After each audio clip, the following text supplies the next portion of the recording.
جب حضور اکرم صلی اللہ تعالی علیہ وسلم کا دور تھا ظاہری زندگی کا، اس وقت بیت المقدس پر عیسائیوں کا ہی قبضہ تھا. ہم یہ بتاتے ہیں عیسائیوں کا، لیکن عیسائیوں نے کہاں سے قبضہ کیا تھا؟ وہ تو یہودیوں سے حاصل کیا تھا. یہودیوں کو مارتے تھے. اتنی خطرناک جنگیں ہوتی تھیں عیسائیوں میں اور یہودیوں میں کہ بیت المقدس میں خون خرابہ یہ آج کی تاریخ نہیں ہے، بہت پرانی تاریخ ہے. ٹائٹس نام کا ایک عیسائی بادشاہ جس نے پورے بیت المقدس کی اینٹ سے اینٹ بجا دی تھی، اور اس نے جتنے یہودی وہاں پر آباد تھے سب کو قتل کروا دیا تھا. پھر عیسائیوں کا قبضہ ہوا تھا. کتنے بڑے بڑے عیسائی بادشاہ آئے اور انہوں نے وہاں پر سوائے ظلم کے اور کچھ نہیں کیا بیت المقدس میں. یہ تو ان کی تاریخ چلتی تھی عیسائیوں کی، یہودیوں کی. یہودیوں سے کئی مرتبہ بیت المقدس لے لیا گیا اور عیسائی جھنڈا وہاں لہرایا گیا. کئی 100 سال تک عیسائیوں نے یہودیوں کا داخلہ بھی بند کر رکھا تھا کہ کوئی یہودی پھٹکنے بھی نہ پائے. بیت المقدس تو چھوڑیں، یروشلم میں فلسطین میں کسی یہودی کی انٹری نہیں تھی. عیسائیوں کا جب غلبہ تھا تو یہ کئی زمانے تک چلتا رہا. اصل یہاں پر کیا تھا وہ میں آپ کو بتا دوں. یہ بیت المقدس کا مسئلہ آپ کو سمجھنا اس لیے بھی ضروری ہے کہ آج پوری دنیا میں یہ ایک سب سے بڑا ایشو کیوں ہے. اس کی بنیاد یہ ہے کہ حضرت آدم علیہ السلام کے بعد سے وہ جگہ مقدس تھی، فرشتوں کی تعمیر کی ہوئی. لیکن جب حضرت داؤد علیہ السلام تشریف لائے تو آپ نے، چونکہ آپ کی حکومت تھی اس وقت، آپ بادشاہ تھے، آپ نے ایک مسجد تعمیر کرنے کا حکم دیا. لیکن آپ کے زمانے میں وہ کام نہ ہو سکا تو اپنے بیٹے حضرت سلیمان علیہ السلام کو انہوں نے حکم دیا. سلیمان علیہ السلام بادشاہ بھی ہوئے اور داؤد علیہ السلام کی کرسی پر بھی فائز ہوئے، اور وہ نبی بھی تھے، رسول بھی تھے، امت بھی تھی آپ کی. اور سلیمان علیہ السلام کو تو اللہ تعالیٰ نے ایسی طاقت دی تھی کہ وہ ہواؤں پر بھی حکومت کرتے اور جنات پر بھی حکومت کرتے.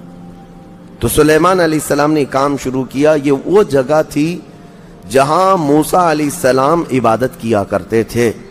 اس جگہ پر سلیمان علیہ السلام نے ایک مسجد بنانے کا حکم دیا اور یہ جنات بنانا شروع کرتے ہیں. اس کا ذکر قرآن پاک میں بھی موجود ہے.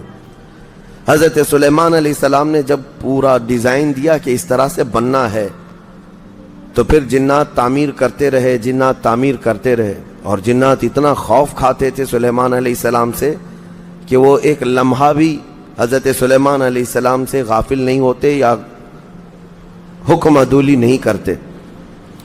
ہوا یہ کہ کام ابھی کمپلیٹ نہیں ہوا تھا کہ سلیمان علیہ السلام کا انتقال ہوا تو جنات بھاگ جاتے.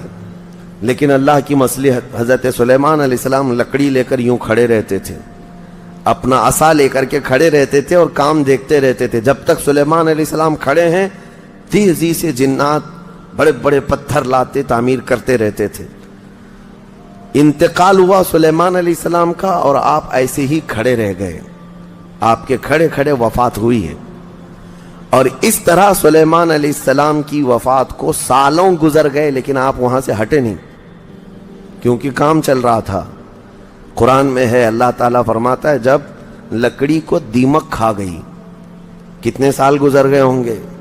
حضرت سلیمان علیہ السلام یوں ہی کھڑے تھے. اور عام دوسرے لوگوں کی موت تو چھوڑو، نیند میں کھڑا ہو کر کے دکھائے. وہ اللہ کے نبی تھے کہ انتقال کے بعد بھی وہ کھڑے رہے. روایتوں میں کئی سالوں تک، 10 سالوں تک آپ کھڑے رہے. اور اس کے بعد دیمک کھا گئی لکڑی کو تو لکڑی ٹوٹ گئی. تب سلیمان علیہ السلام زمین پر آ گرے. جنات اسی وقت جان گئے کہ یہ تو انتقال کر گئے ہیں. تب تک بیت المقدس کا کام کمپلیٹ ہو گیا تھا، جنات بھاگ گئے سب. یہ تعمیر، اس کو اصل میں بیت المقدس نہیں کہا جاتا تھا اس وقت، یہ ہیکل سلیمانی. یہ یہودیوں کے عقیدے کے اعتبار سے فرسٹ ٹیمپل ہے، پہلا مندر یا پہلی مسجد جو بھی ہے مقدس تھی.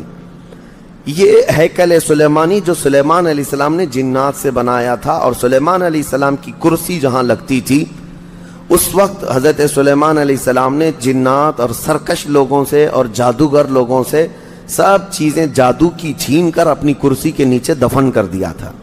سب ختم کیا تھا کہ کوئی جادو ٹونا یہ سب چیزیں نہ ہو، کیونکہ یہودی جادو کے پیچھے بہت بھاگتے تھے، صرف جادو میں ہی دن رات۔ آپ نے سب دفن کیا اور اس کے بعد آپ کے انتقال کے بعد سالوں بیتے اور اسی طرح سے رہے۔ لیکن پھر یہ ہیکل سلیمانی کو ایک بادشاہ آیا جو عراق کا رہنے والا تھا، اس کی یہودیوں سے دشمنی تھی، اس نے ایسا حملہ کیا کہ پورے ہیکل کو توڑ ڈالا، یعنی جو جنات کا بنایا ہوا تھا اس کو مکمل طور سے مسمار کر دیا۔ ایک دیوار باقی رہ گئی، ایک دیوار باقی رہ گئی، جہاں جا کر کے آج یہ یہودی روتے ہیں، دیوار گریا اس کو کہتے ہیں۔ وہ اس زمانے کی ایک باقی رہ گئی، باقی پورا ہیکل گرا دیا۔ زمانہ بیت گیا، یہودی اس بات پر روتے رہے کہ ان کو مارا گیا، قتل کیا گیا۔ پھر عیسائیوں کا اس پر قبضہ رہا، پھر عیسائیوں سے یہودیوں نے ایک بار پھر حاصل کیا، پھر دوبارہ یہ ٹائٹس کے زمانے میں عیسائیوں نے مار کر کے پورے یہودیوں کو خون خون کر دیا، اور پھر بیت المقدس کچھ نہیں تھا، ایک دیوار تھی، ایک دوسری وہاں پر ایک چھوٹی سی عمارت بنائی گئی۔ اس عمارت کو یہ سیکنڈ ٹیمپل کہتے ہیں، سیکنڈ ٹیمپل، یہ دوسرا مندر، اور اسی کو عبادت گاہ بنا کر چلتے رہے۔ زمانہ بیتا، یہاں تک کہ حضور صلی اللہ تعالی علیہ وسلم کی نبوت کا اعلان ہوا۔ پھر اس کے بعد 23 سال گزرے، پھر آپ کی وفات کے بعد صدیق اکبر کا زمانہ آیا، پھر سیدنا عمر فاروق کا زمانہ آیا۔ تقریباً یہ 26-28 ہجری کی بات ہے، حضرت عمر کے دور میں۔ پھر حضرت عمر فاروق کے دور میں جو فتوحات ہو رہی تھی، اسلام پھیلتا جا رہا تھا، تب صحابہ کے ایک لشکر کو حضرت عمر نے فلسطین بھی بھیجا، جس میں حضرت ابو عبیدہ بن جراح بھی تھے۔ تو ان صحابہ نے اس چھوٹے سے لشکر کو لے کر فلسطین کا معرکہ ایسا سر کیا کہ یہ عیسائی سب جان چکے تھے حالات کیا چل رہے ہیں، سیرنڈر ہو گئے اور کہا ہم جو ہے یہ بیت المقدس کی ساری چابیاں آپ کے حوالے کرتے ہیں، لیکن